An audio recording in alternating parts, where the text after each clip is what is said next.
अस्सलाम वालेकुम व्यूवर्स, मैं आफाक अहमद हूँ और आप देख रहे हैं स्मार्ट बर्ड फार्म। व्यूवर्स, मैं कल अपने जो भी हमारे सब्सक्राइबर्स हैं उनके कमेंट्स पढ़ रहा था, तो एक हमारे सब्सक्राइबर उन्होंने पूछा कि बोला भाई ये जावा फ़ॉन जावा के बारे में अपनी वीडियो बनाई थी, जावा फ़ॉन जावा कहाँ से मिल जाएगा। तो इसका भाई तरीक़ेकार वही है, आप मार्केट विज़िट करते रहें। मार्केट में लाजमी बात है, बेचने के लिए लोग आते हैं, फार्मर्स आते हैं। और बेहतर ये है कि आप जो फार्म आपके जो नज़दीक जो भी फार्म्स हैं उनके साथ राब्ते में रहें। जैसी जावा तैयार हो आप उनसे पहले से आप यानी कि एक तरह से एडवांस कर लें, या जो भी आप उस तरीके से ही जावा ले सकते हैं। फार्म से लेना ज़्यादा बेहतर रहता है। वो मैंने वीडियो में भी बतलाया था कि फार्म से आपको सही चीज़ मिल जाती है, और फार्मर किसी हद तक ज़िम्मेदार भी होता है और होना भी चाहिए। लाज़मी बात है, आप उससे चीज़ ले रहे हैं, अगर परिंदे के अंदर कोई नुक्स है, कोई मसला है, तो फार्मर उसका ज़िम्मेदार होना चाहिए। ठीक है, आप पहले से पाबंद करके इस चीज़ को यानी कि अपना फार्मर से परिंदे लें। और दूसरा ये है कि दूसरा एक साहब ने पूछा था कि क्या 1 साल के बाद जावा का रेट कम हो जाएगा दोबारा। तो इसमें भाई मैं तो ये बतलाऊँगा कि जो मास्टर की वाली बात है, बिल्कुल वो आपको समझ लेनी चाहिए। तकरीबन वो हर परिंदे के ऊपर यानी कि जो भी रेडीमेड बर्ड्स हैं इनके ऊपर इम्प्लीमेंट होती है। छोटे परिंदे जितने भी हैं, जो यानी कि जाल वाले लेते हैं, उस तरह के परिंदों की बात कर रहा हूँ मैं। देखिए, इसमें साइज़ बड़ा मैटर करता है। ठीक है, कि एक हर परिंदे का साइज़ के एतबार से एक रेट है। बजरी का एक रेट है, लेकिन बजरी में अगर होगोरो में आया वो 50,000 60,000 रुपये गया, लेकिन आहिस्ता आहिस्ता आहिस्ता आहिस्ता वो कॉमन में आ जाता है फिर। ठीक है ना, इसमें किसी टाइम पे स्पेंगल आया था, बड़ा महंगा था, आहिस्ता आहिस्ता कॉमन पे आ गया। अपना फैलो आया, बहुत महंगा था, आहिस्ता आहिस्ता आहिस्ता आहिस्ता वो अब तकरीबन कॉमन के नज़दीक है। 500-700 रुपये का फ़र्क होता है बस। ठीक है, तो इतना फ़र्क चल जाता है, इससे ज़्यादा नहीं। अब जैसा कि जावा का रेट हुआ हुआ है 22,000 रुपये, तो ये जावा का एक्चुअल रेट नहीं है। जावा का रेट आप ये ज़रूर कह सकते हैं कि ग्रे का अगर 3,000 है, 4,000 है, तो फ़ॉन जावा का रेट 6,000 होना चाहिए, 7,000 होना चाहिए। इस वक्त जो रेट हुआ हुआ वाकई ये रेट इसका अपना नहीं है। ये रेट कुछ टाइम के बाद कम होगा। अभी डिमांड में है इसलिए रेट ज़्यादा है। डिमांड इसकी वही बात है, मार्केट में ज़्यादा आ जाएगा फ़ॉन जावा तो रेट कम हो जाएगा।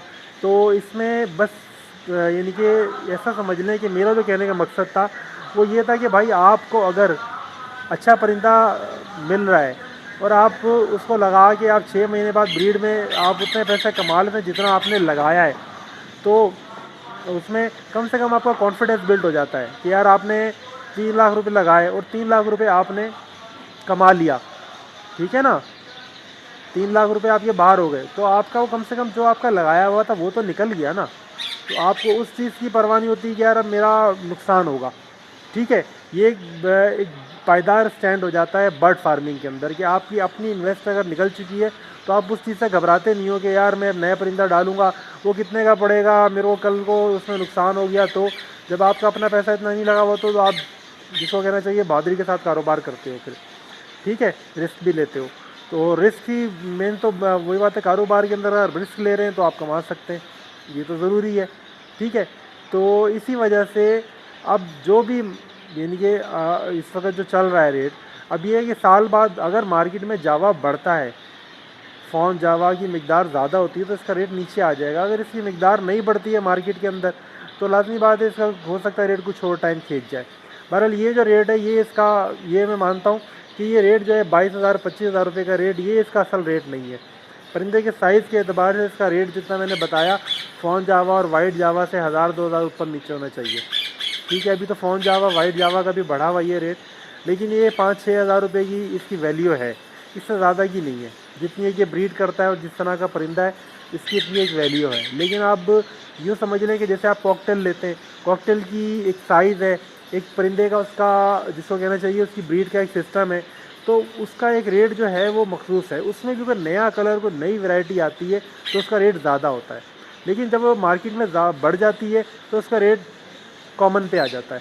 ठीक है, तो ये होता रहता है। इसमें ये है कि साल भी अगर मिल जाता है भाई आपको तो साल भी बहुत होता है। आपको अच्छे बर्ड मिलते हैं, आप ब्रीड लगवाएं, अपना पैसे बाहर करें, उसके बाद रेट गिरता भी है तो आपको तो नुकसान नहीं है। आपने अगर 4 लाख रुपए 5 लाख रुपए लगाए थे, अगर आपके पैसे बाहर आ गए उसके बाद आपका अगर आपने 10,000 रुपये का 20,000 रुपये का भी जोड़ा लिया हुआ है तो वो आपको पैसे कमा के दे चुका है, अपनी जो भी इन्वेस्ट है वो आपकी पूरी करवा चुका है। उसके बाद रेट नीचे भी आता है तो कोई मसला नहीं है।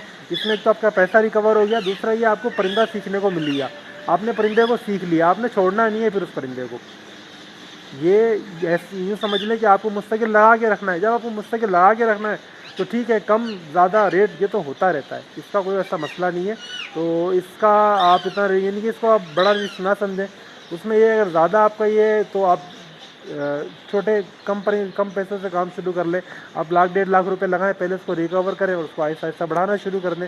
मैं खुद भी ऐसे ही कर रहा हूँ।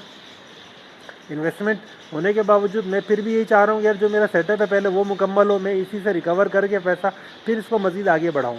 मैं एक और ऊपर जो मेरे पास छत है, मैं वहाँ पे कारोबार करना चाहता हूँ कि मज़ीद मैं वहाँ पे बर्ड्स लगाऊँ, लेकिन मैं चाहता हूँ कि यहीं से रिकवर करके फिर ऊपर लेकर जाऊँ मैं। तो उसमें ये मुझे एक टाइम मिल जाएगा सीखने का, और दूसरा ये कि मैं इन्हीं से जब कमा के लगाऊंगा तो मुझे ये रिस्क कम होगा कि यार मेरा नुकसान हो जाएगा, क्योंकि मैंने परिंदों से कमाया हुआ, कम से कम ये तो जहन में होगा कि यार मेरा अपना पैसा नहीं है, मैंने इन्हीं से कमा के लगा रहा हूँ मैं, ठीक है ना। तो ये कुछ यूँ समझ लें कि नए फार्मर के लिए एक मोटिवेशन थी। अब बाकी आपके अपने ऊपर है, आपको परिंदे से यानी कि आप कमाना, बर्ड फार्मिंग में कमाना चाहते हैं तो भाई थोड़ा बहुत रिस्क तो लेना पड़ेगा, ठीक है। तो ये व्यूअर्स आज की वीडियो थी, इंशाल्लाह नेक्स्ट वीडियो में फिर मिलेंगे। अल्लाह हाफिज़।